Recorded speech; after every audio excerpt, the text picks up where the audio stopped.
스피치 박사가 전하는 3분 스피치 기법 6부 특강. 제스처는 이렇게 3편. 함께하는 파워 실용 스피치 특강. 우리 모두 스피치에 자신감을 찾는 그날까지. 이번 시간은 지난 5부 특강에서 살펴본 첫 번째 숫자를 표현하는 제스처 실습에 이은 두 번째, 한 손을 사용하는 제스처 실습 시간입니다. 여러분, 기대되시나요? 와우, 대단하십니다. 여러분께서도 느끼셨지요? 여러분의 제스처 학습에 대한 열정이 여러분의 대답을 통해 그대로 우리 모두에게 전달됐거든요. 하하. 그럼 두 번째 제스처 실습에 앞서 지난 시간에 함께 실습한 제스처가 있었는데요. 여러분, 숫자를 표현하는 제스처를 복습하는 시간을 가져볼까요? 네, 우리 선생님들의 말씀은 숫자를 표현하는 제스처는 그동안 충분히 훈련했으니까 그냥 두 번째 실습으로 바로 가면 좋겠다는 말씀이시지요? 네, 알겠습니다. 숫자를 표현하는 제스처는 여러분 모두 훌륭하게 잘하시더라고요. 이제는 다음 단계로 넘어가도 좋겠지요? 네, 저쪽에 손 드신 선생님? 아, 네, 우리 선생님 말씀은 지난 시간에 우리가 함께 살펴본 숫자를 표현하는 제스처에서 손가락 끝에 높이는 어째서 눈썹 높이에만 맞춰야 하는지 다른 높이에 맞추면 안 되는 것인지 의문이 든다는 말씀이시지요? 우리 선생님께서 방금 해주신 말씀은 앞으로 더 큰 발전을 위한 좋은 질문이라고 생각합니다. 결론부터 말씀드리자면 꼭 그렇게 해야 하는 것은 아닙니다. 즉, 제가 말씀드린 손끝의 높이를 눈썹 높이에 꼭 맞춰야 하고, 이에 덧붙여 첫째의 제스처도 둘째와 셋째의 제스처와 반드시 다르게 실행해야 옳다는 말씀은 아니라는 겁니다. 왜냐하면 제스처는 2 곱하기 2는 4가 정답이라는 수학 연산과 같은 것이 아니기 때문입니다. 즉, 우리가 사용하는 제스처는 수학처럼 국가나 사회적으로 인정된 기준이나 방식이 따로 있는 것이 아니기 때문에 보는 시각에 따라 그리고 실행하는 상황에 따라 제스처에 대한 생각은 사람마다 서로 다를 수 있다는 것도 인정해야 한다는 겁니다. 따라서 무엇이 옳다 그르다보다는 내가 실행한 스피치 영상을 촬영해봤을 때 어떤 높이가 내가 스피치할 상황에서 나에게 더 잘 어울리고 자신감 있어 보이는지 객관적으로 바라보시라는 말씀을 선생님께 우선 전해드리고 싶습니다. 우리 선생님의 질문에 대한 답변이 되었나요? 네, 고맙습니다. 그럼 첫 번째, 숫자를 표현하는 제스처에 이어서 두 번째, 한 손을 사용하는 제스처에 대해 살펴보는 시간을 가져볼까요? 그럼 지금부터 한 손을 사용하는 제스처 수업을 시작하겠습니다. 많은 제스처 중 제가 여러분께 소개해드릴 한 손을 사용하는 이 제스처는 보통 양손이 자유로운 상황에서 한 손씩 양손을 번갈아 가며 사용하는 제스처입니다. 따라서 두 개 이상의 내용을 이어서 설명하거나 강조할 때 주로 사용한다면 효과적입니다. 물론 한 손에 마이크를 쥔 상황에서도 손 모양과 방식의 변화를 통해 위에서 언급한 두 개 이상의 설명이나 강조도 표현 가능하기는 합니다. 여러분, 어떤 제스처인지 많이 궁금하시지요? 네, 여러분께 소개해드릴 한 손을 사용하는 제스처의 한 예는 먼저 우리가 누구를 안내할 때 사용하는 제스처입니다. 즉, 선생님 이쪽으로 가실까요? 와 같이 누구를 안내하는 상황에서 자신의 가볍게 말아진 주먹을 몸의 가운데 부분인 명치 부분에서 위로 곡선을 그리며 자신의 가슴과 어깨 부분을 거쳐 몸통 바깥쪽으로 5손가락을 제스처의 완성 직전에 모두 가지런하게 펼치면서 사용하는 제스처입니다. 물론 계속 연결되는 동작이어야 자연스럽고요. 제스처의 완성 직전에 주먹을 쭉 펴서 안내하는 방향으로 손을 뻗어 사용하면 되겠지요? 그렇게 제스처를 절도 있게 실행했을 때 연사는 자신감 있어 보이기 때문입니다. 즉, 제스처의 시작 단계부터 손을 펼친 상태로 제스처를 실행하지 말라는 겁니다. 여러분의 이해를 돕기 위해 한 손 제스처의 사용 예를 하나 더 들어볼까요? 그것은 위에 누구를 안내하는 제스처에 이어서 여러 사람 앞에서 누구를 소개할 때 사용하는 제스처입니다.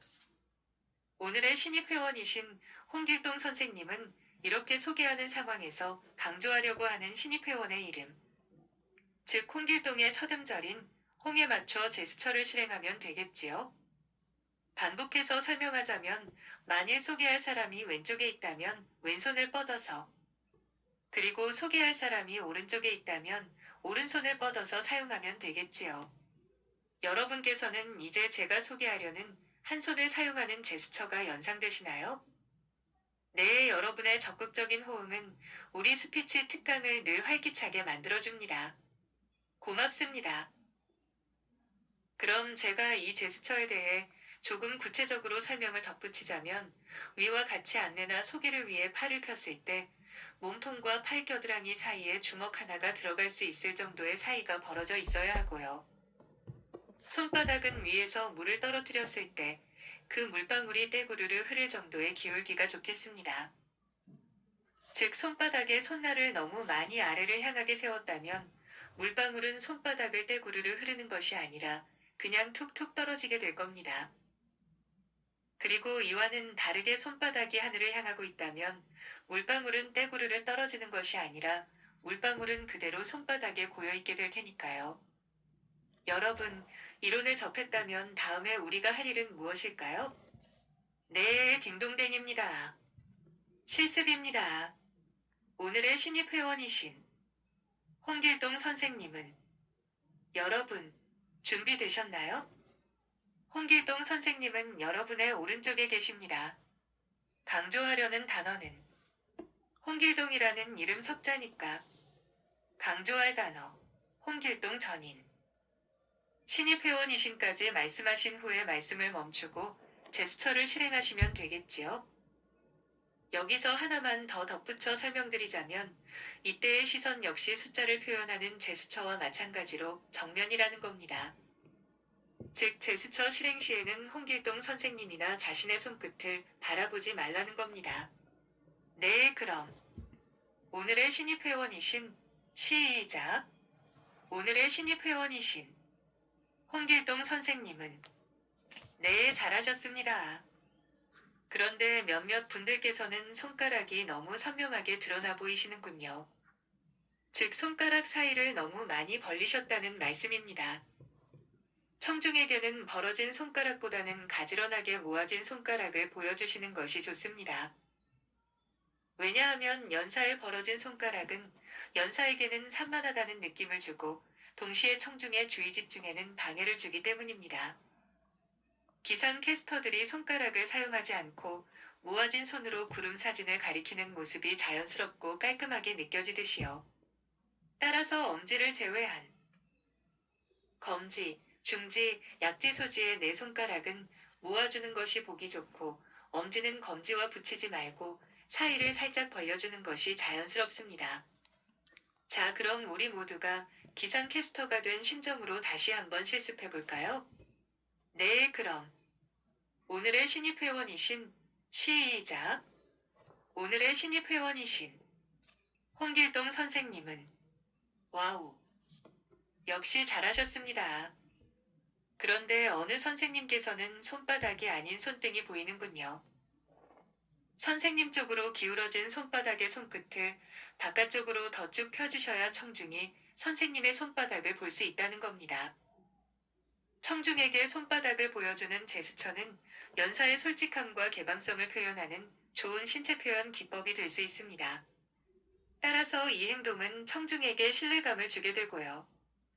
결국 스피치 실행에 있어 긍정적인 영향을 미치게 된다는 겁니다. 여러분께 여기서 퀴즈 하나 드려볼까요? 직업 특성상 청중에게 자신의 손바닥을 잘 드러내지 않는 사람이 있는데 여러분께서는 지금 누가 떠오르시나요? 네, 맞습니다. 바로 마술사입니다. 하하. 여러분께서 마술사가 아니시라면 손바닥을 청중에게 많이 보여주셔야 청중이 여러분께 마음을 열고 다가서고 싶은 생각이 든다는 겁니다. 청중에게 손바닥을 많이 보여줘야 청중에게 신뢰감을 듬뿍 심어주게 된다는 것을 유념하면서 다시 한번 실습해 볼까요? 오늘의 신입 회원이신 시작. 오늘의 신입 회원이신 홍길동 선생님은, 네, 여러분 훌륭하십니다. 여러분께 여기서 한 가지 말씀드리고 싶은 것은 명치 부분까지 말아준 주먹을 가지고 온 것까지는 거의 동일하게 하셨는데요. 주먹을 펼치는 실행 단계에서 다소 다르게 보였습니다. 그것은 바로 말아준 주먹을 명치 부분에서 오른쪽으로 거의 직선에 가깝게 수평으로 펼친 분과 자신의 명치 부분에서 자신의 말아준 주먹이 오른쪽 가슴과 어깨 위를 지나며 원만하게 반원의 곡선을 그리는 식으로 주먹을 펼친 분과의 차이입니다. 여러분, 제가 여러분께 앞에서 곡선을 그리는 제스처에 대해 언급했음에도 어째서 어떤 분은 실행한 제스처가 곡선으로 보이지 않고 거의 직선으로 보였을까요? 그것은 바로 제스처 실행의 크기 차이입니다. 큰 무대에서 스피치하는 상황이라면 먼 곳에서도 볼 수 있도록 제스처를 크게 하는 것이 좋습니다. 따라서 제스처를 연습하실 때는 앞으로 큰 무대에 서실 것을 대비해서라도 과장되게 큰 동작으로 하실 것을 권장합니다. 부언하자면 제스처를 평소에 크게 연습했던 사람은 때에 따라 작게 실행하려고 한다면 가능하지요. 즉, 그렇게 어려운 일이 아니라는 얘기입니다. 그러나 제스처를 평소에 작게만 연습했던 사람은 때에 따라 크게 실행하려고 해도 생각처럼 쉽게 되지 않는다는 말씀입니다. 이처럼 제가 곡선의 제스처를 여러분께 계속 강조하는 이유는 몇몇 상황을 제외한다면 직선보다 곡선을 그리는 제스처가 한결 자연스럽고 또한 청중에게 연사는 자신감 있게 보일 수 있기 때문입니다. 이 제스처의 실습 예문 역시 3분 스피치 실습 예문으로 활용했던 영화 행복의 내용으로 살펴보겠습니다. 물론 세 번째 제스처까지 모두 소개한 다음부터 실행하려고 합니다. 방금 제가 여러분께 말씀드린 곡선의 제스처를 유념하면서 다시 한번 실습해 볼까요? 네, 좋습니다. 그럼 이번에는 여러분의 왼쪽에 계신 홍길동 선생님을 소개해 볼까요? 따라서 여러분은 현재 오른손에 마이크를 쥐고 있는 상태입니다. 여러분, 준비되셨나요? 네, 그럼 오늘의 신입 회원이신 시작. 오늘의 신입 회원이신 홍길동 선생님은 네, 잘하셨습니다. 그런데 평소에 왼손을 오른손처럼 많이 사용하지 않다 보니 약간 부자연스럽고 어색하시지요? 그럴 때는 어떻게 하는 것이 좋을까요? 네, 딩동댕입니다. 제스처가 잘 될 때까지 반복 실행하는 겁니다. 하하. 자연스러움은 반복 실행을 통해 이루어지니까요. 이것은 마치 우리가 초보 운전 시절에는 분명히 의식하고 실행하려고 했음에도 잘 되지 않던 깜빡이 조작이 반복 실행을 통해 나중에는 의식하지 않았음에도 거의 자동으로 깜빡이 조작을 실행하고 있게 되는 것과 같은 이치입니다. 여러분께 질문을 하나 드려보겠습니다. 가수들은 레코드를 취입하기 전에 같은 노래를 보통 몇 번이나 하고 취입할까요? 네, 딩동댕입니다. 무려 1000번 이상 연습하고 취입한다고 합니다. 여러분, 그럼 1000번 이상 노래를 부르고 레코드를 취입하는 여러분이 좋아하는 가수를 연상하면서 다시 왼손으로 한 번 더 실습해 볼까요? 네, 좋습니다. 여러분, 준비되셨나요? 네, 그럼 오늘의 신입 회원이신 시작. 오늘의 신입 회원이신 홍길동 선생님은 와우. 여러분 모두 잘하셨습니다. 훨씬 부드럽고 자연스럽습니다. 여러분, 우리는 지금까지 신체 표현 기법이라는 주제로 지난 4부, 5부 특강 시간에 이어 오늘 6부 특강 시간까지 스피치의 기초 이론과 숫자를 표현하는 제스처, 그리고 한 손을 사용하는 제스처에 대해 함께 살펴보고 실습하는 시간을 가졌습니다. 그럼 여러분과 함께 오늘 배운 내용을 정리해 볼까요? 네, 좋습니다. 우선 한 손을 사용하는 제스처 실습에서 손가락은 어떻게 하라고 했나요? 네, 그렇습니다. 손가락은 가지런하게 모아줘야 한다고 했지요. 그럼 엄지와 검지는요? 네, 맞습니다. 살짝 벌려주는 것이 더 자연스럽습니다. 여러분, 시선은요? 네, 그렇고 말고요. 시선은 정면입니다. 여러분 모두 잘하고 계십니다. 여러분 그럼 청중과의 신뢰감 형성을 위해서는 청중에게 손등과 손바닥 중 어떤 것을 보여야 하나요? 네, 너무 쉬운 질문이었지요? 손바닥입니다. 여러분, 그렇다면 청중이 많이 모인 큰 무대에서의 제스처는 소극적으로 자신의 몸통 근처에서 작게 실행하는 것이 효과적일까요? 아니면 크고 역동적으로 실행하는 것이 효과적일까요? 네, 그렇고 말고요. 당연히 큰 무대에서는 크고 역동적인 제스처가 훨씬 효과적이지요. 끝으로 여러분, 제스처가 부자연스럽고 어색하게 느껴질 때는 어떻게 하는 것이 좋을까요? 네, 딩동댕입니다.